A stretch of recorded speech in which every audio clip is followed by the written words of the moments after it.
Hai teman-teman, kembali lagi di channel YouTube Sejarah dan Ilmu. Salam sejahtera semuanya. Semoga sehat selalu ya. Jadi kali ini kita akan bahas tentang kisah sahabat Nabi yang dijuluki pedang Allah.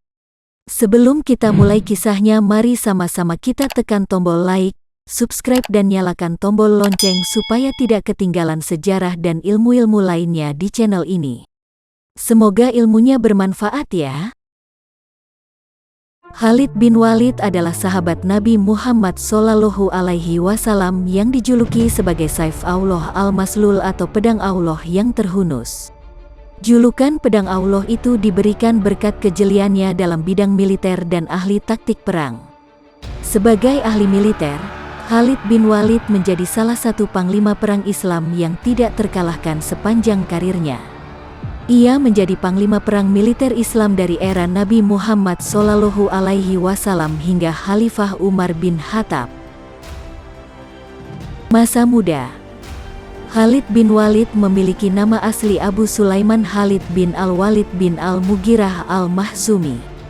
Ia lahir pada tahun 585 atau sekitar 17 tahun sebelum masa pembangunan Islam. Ayahnya adalah Walid bin Al-Mughirah, kepala subsuku Bani Makhzum yang masih bagian dari suku Quraisy di Mekah. Sedangkan ibunya bernama Lubabah binti Al-Harith. Sesuai dengan tradisi kaum Quraisy pada zaman itu, Khalid yang baru lahir dikirim ke sebuah suku Baduy di gurun. Ia dirawat oleh ibu angkat hingga berumur 5 atau 6 tahun, sebelum dikembalikan ke orang tuanya di Mekah. Khalid termasuk dalam keluarga dekat Nabi. Pasalnya, bibinya yang bernama Maimunah adalah salah satu istri Nabi. Terjun ke medan perang. Dalam budaya Arab saat itu, seorang anak lelaki dianggap sebagai ksatria dan pemimpin sejati apabila cakap dalam seni berperang. Hal ini yang mendasari Khalid bertekad untuk menjadi seorang ksatria yang hebat di tanah Arab.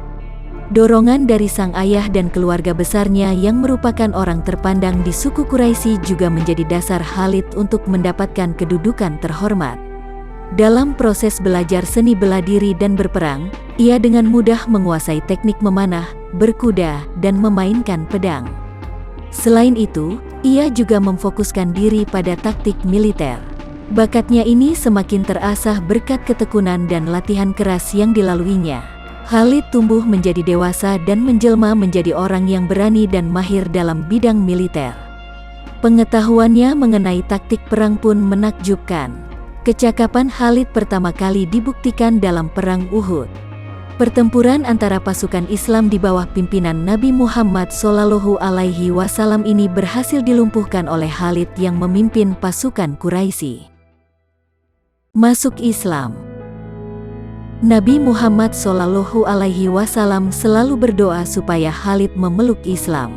Terlebih lagi, ia tumbuh menjadi seorang pemimpin prajurit yang berpengaruh.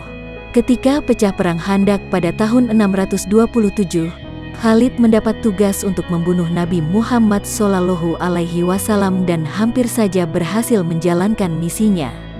Setelah perang Khandak selesai, Khalid mendapat surat dari saudaranya yang telah dahulu memeluk Islam. Di dalam suratnya itu, saudaranya menceritakan bahwa Nabi Muhammad SAW memuji kekuatan dan kecerdikan taktik militernya. Khalid sangat tertegun dan langsung menemui Nabi Muhammad SAW di Madinah. Ia pun masuk Islam saat itu juga. Setelah resmi memeluk Islam, Khalid kembali ke Mekah dan mengumumkan akan ikut bersama Nabi Muhammad SAW. Seluruh masyarakat Mekah kaget dengan pengumuman itu, bahkan keluarga dekat dan para petinggi kafir Quraisy menentang keputusannya.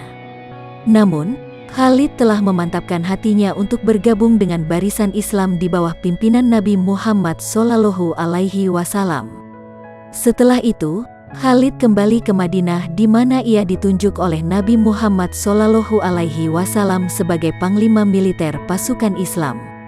Khalid menjadi panglima militer Islam dari era Nabi Muhammad SAW hingga era Khalifah Umar bin Khattab. Memimpin perang. Khalid bin Walid sebagai ahli militer pasukan Islam terlibat dalam beberapa peperangan, yaitu yang pertama Perang Yarmouk, kedua pertempuran Mu'tah, ketiga Perang Riddah, keempat Perang Persia Mesopotamia, kelima Perang Suriah Romawi, keenam Perang Pertempuran Walaja, ketujuh Pertempuran Yamamah, kedelapan Pertempuran Ulais, kesembilan Pertempuran Firas, dan yang terakhir Perang Romawi Timur Arab. Dalam Perang Mu'tah pada tahun 629 yang melibatkan antara pasukan Romawi dan Muslim, ia menggantikan Zaid bin Haritsah, Ja'far bin Abi Thalib, dan Abdullah bin Rawahah, para pemimpin pasukan Muslim yang gugur.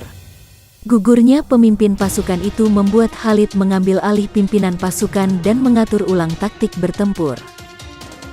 Berkat kecerdasannya, ia mampu memimpin pasukan Muslim menerobos pasukan Romawi dengan selamat dan mendapat julukan Pedang Allah yang terhunus. Di bawah kepemimpinan militernya, Khalid mampu menyatukan Jazirah Arab di bawah kekhalifahan Islam. Khalid memimpin pasukan dan tak terkalahkan dalam beberapa kali pertempuran melawan Kekaisaran Bizantium, Kekaisaran Sasaniyah, dan sekutu-sekutunya. Pencapaian gemilangnya terjadi sepanjang tahun 632 hingga 636, di mana ia memimpin pasukan Islam dalam Perang Riddah, Persia Mesopotamia, dan Suriah Romawi.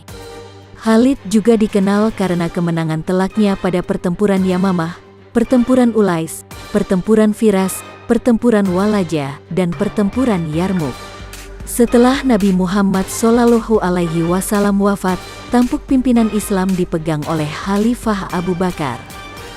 Di era Khalifah Abu Bakar, Khalid masih dipercaya memimpin pasukan Islam dalam beberapa pertempuran, salah satunya Perang Riddah. Selain itu, ia juga berhasil menaklukkan negara satelit Arab Sasanid yaitu Al-Hirah, serta mengalahkan pasukan Sasaniyah dalam penaklukan Irak Mesopotamia.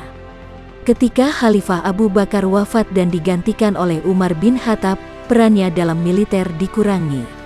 Akan tetapi, Khalid masih efektif dalam menyusun pasukan Islam melawan Kekaisaran Bizantium selama tahap awal dari peperangan Romawi Timur Arab, dan berkat dirinya, Damaskus berhasil ditaklukkan pada 634. Pada 638, Khalid diberhentikan dari karir militernya oleh Khalifah Umar bin Khattab.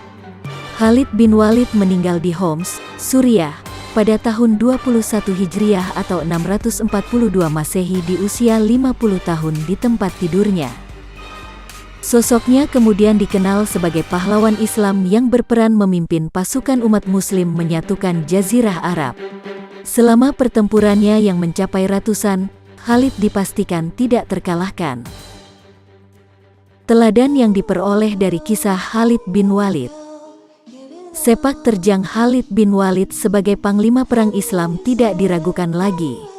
Kisahnya ini menyimpan banyak pelajaran penting yang bisa diteladani oleh umat Muslim, salah satunya tidak takabur. Meski kehebatannya tidak diragukan lagi, Khalid tidak pernah membanggakan diri dan bersikap sombong. Dirinya tetap rendah hati dan tawadu. Selain itu, teladan lainnya yang dapat diperoleh dari kisah Khalid bin Walid ialah ikhlas dalam berjuang. Meski sempat dipecat sebagai panglima oleh Khalifah Umar, Khalid tidak kecewa dan memberontak. Menurutnya, semua posisi jabatan adalah sama, yang membedakan hanya keikhlasan dalam memperjuangkan kebenaran. Dengan demikian, ia menerima keputusan Khalifah Umar dengan lapang. Semoga dari kisah ini menjadi iktibar bagi kita untuk meneladani para sahabat. Itu saja untuk hari ini, semoga berkah dan bermanfaat. Sebelum kita akhiri video ini, jangan lupa like, subscribe dan nyalakan tombol lonceng supaya tidak ketinggalan sejarah dan ilmu-ilmu lainnya di channel ini. Terima kasih banyak.